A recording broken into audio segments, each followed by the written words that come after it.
नमस्ते बच्चों, मैं हूँ खुशबू चौधरी और हम पढ़ेंगे कक्षा 6 की सामाजिक विज्ञान का अध्याय 7 जो कि है भारत की सांस्कृतिक जड़ें।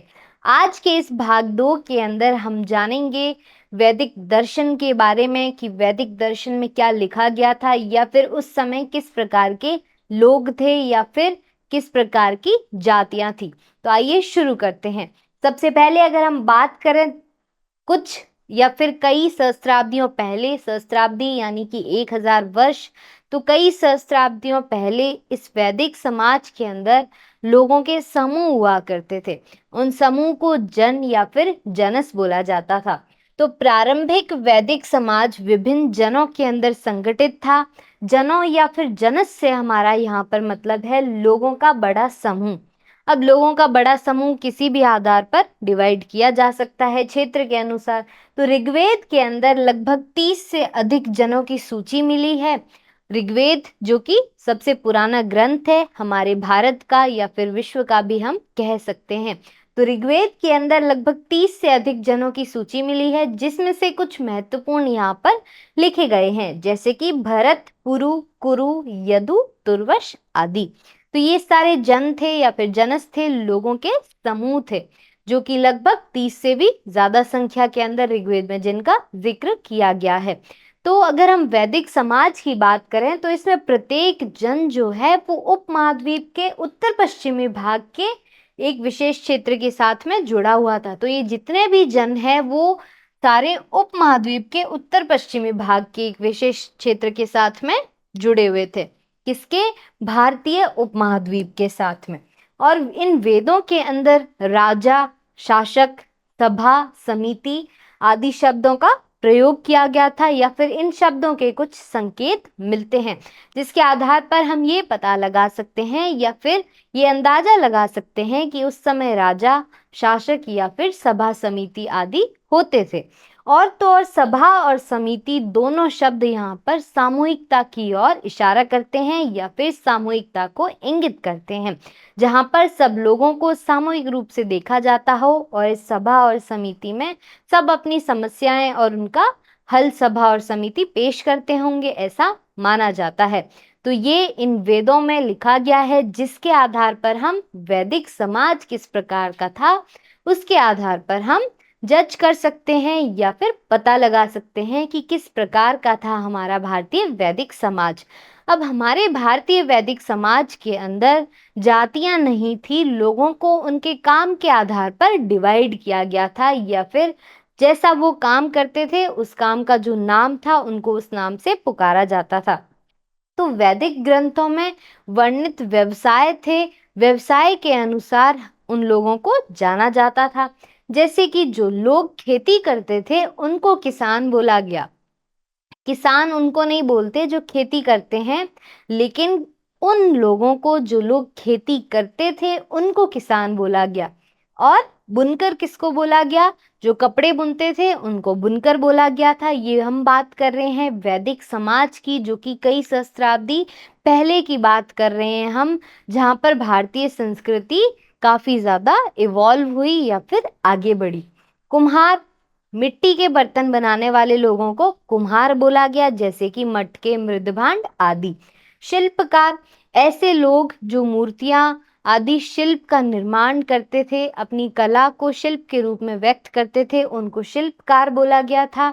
बढ़ई, जो लकड़ी का काम करते थे उनको बढ़ई बोला गया था। चिकित्सक को आरोग्यकर्ता बोला गया। मनोरंजन के लिए नर्तक और नर्तकी कार्य करते थे या फिर नृत्य करते थे तो उनको नर्तक और नर्तकी बोला गया। ऐसे लोग जो मनोरंजन करते थे, चाहे वो किसी का भी हो, आम जनता का हो, राजा का हो या फिर दरबार के लोगों का हो, तो उनको क्या बोला गया? नर्तक और नर्तकी बोला गया था।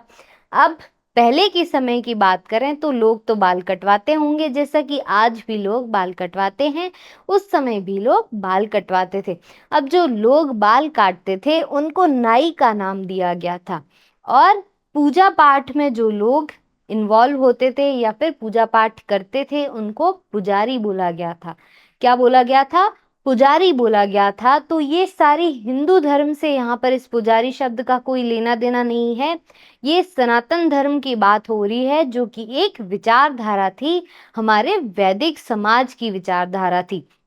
तो इसके अंदर लोगों को व्यवसाय के अनुसार जाना जाता था।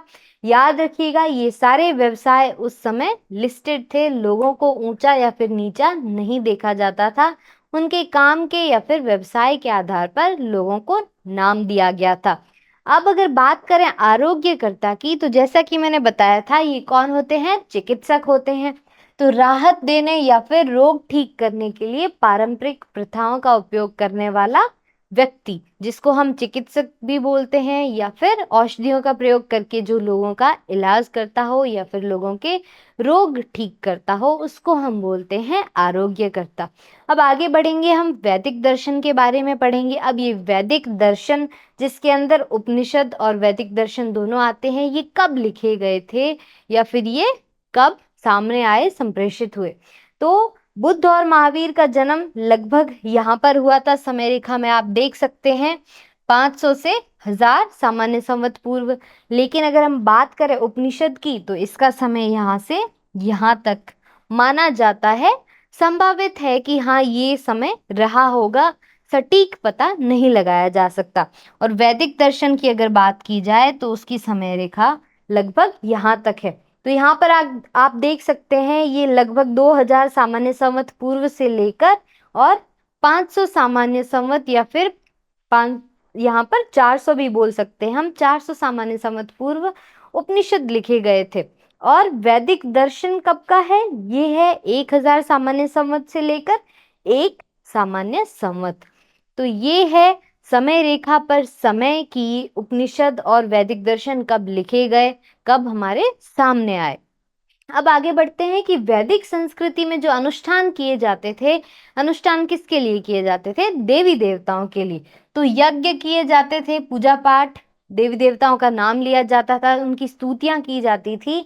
तो जो विभिन्न देवों देवों के अंदर हम देवी और देवता, देव को, दोनों को इंक्लूड करते हैं। जैसा कि हमने बोला था, पहले के समय पर देवियों और देव को अलग अलग नहीं माना गया था, एक ही माना गया था।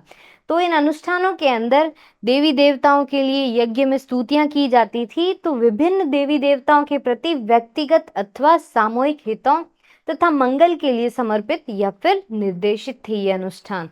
अनुष्ठान या फिर यज्ञ की बात की जाए, तो वर्षा होने के लिए अनुष्ठान किए जाते थे, जो कि इंद्र देवता के नाम से किए जाते थे। सरस्वती, जो कि विद्या की देवी है, तो ये विभिन्न प्रकार के यज्ञ और जितने भी देवी देवता है, उनके अनुष्ठान किसी न किसी पर्पस के लिए किए जाते थे, जैसे कि बारिश होना या फिर ज्ञान अर्जित होना। इन सारी चीजों के लिए इन देवी देवताओं की स्तुतियां की जाती थी, जिसका जिक्र हमें कहाँ मिलता है? इन वेदों के अंतर्गत, जो कि भारत के प्राचीन ग्रंथ है। आगे बढ़ते हैं। दैनिक अनुष्ठान सामान्य रूप से प्रार्थनाओं और अग्निदेव। अग्निदेव कौन है? जो कि अग्नि से संबंधित देव है, उनको आहुति और प्रार्थना के रूप में होते थे। क्या? दैनिक अनुष्ठान, जो दिनचर्या में या फिर दैनिक रूप से अनुष्ठान या फिर यज्ञ किए जाते थे, वो अग्नि देवता को समर्पित किए जाते थे। किंतु ये अनुष्ठान समय के साथ और अधिक जटिल होते गए।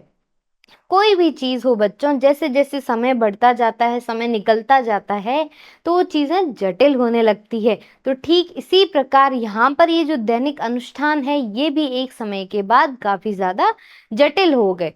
तो इस पाठ में हमने क्या जाना बच्चों? कि वैदिक समाज, हमारा भारतीय संस्कृति का जो वैदिक समाज था, वो किस प्रकार का था, उसमें किस प्रकार से लोग अनुष्ठान आदि करते थे, और तो और व्यवसाय के अनुसार लोगों को नाम दिए गए थे या फिर उनको पहचाना जाता था। जैसे कि खेती करने वालों को किसान बोला गया, और बर्तन आदि बनाने वालों को कुम्हार बोला गया।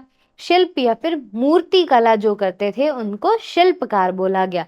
तो इसी प्रकार से उनके व्यवसाय के अकॉर्डिंग उनको नाम दिया गया। अब हम करेंगे कुछ प्रश्न उत्तर, जिसमें पहला प्रश्न है, सभा और समिति दोनों शब्द किसको इंगित करते हैं? तो क्या आप में से कोई बता सकता है कि ये दोनों शब्द जो है वो किसकी ओर इशारा करते हैं या फिर इंगित करते हैं? पहला है एकरूपता, दूसरा है निजता, तीसरा है सामूहिकता और चौथा है पारदर्शिता। तो बच्चों इस प्रश्न का सही उत्तर क्या है? सामूहिकता। विकल्प स इसका सही उत्तर है कि वैदिक समाज में जो राजा, शासक या फिर सभा समिति का जिक्र किया गया था, उसके अंदर सभा और समिति दोनों सामूहिकता को इंगित करते हैं या फिर सामूहिकता की ओर इशारा करते हैं। अगले प्रश्न की ओर बढ़ते हैं। निम्न में से आरोग्यकर्ता शब्द का संबंध है। विकल्प एक है मनोरंजक, दूसरा है खिलाड़ी, तीसरा चिकित्सक, चौथा है विचारक।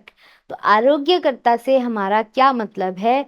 वैदिक दर्शन के अकॉर्डिंग या फिर वेदों के अंदर आरोग्यकर्ता का क्या मतलब था? तो इसका सही उत्तर भी विकल्प स है, जो कि है चिकित्सक। रोग या फिर रोगी का इलाज करने वाला, जो कि औषधियों आदि के अनुसार किया जाता था, या फिर पारंपरिक जो भी विधियां थी उसके अनुसार उन लोगों का उपचार या फिर इलाज किया जाता था, जिसको क्या बोला जाता है? आरोग्यकर्ता। तो बच्चों आज की कक्षा में इतना ही। मिलते हैं एक और मजेदार सेशन में, तब तक के लिए धन्यवाद।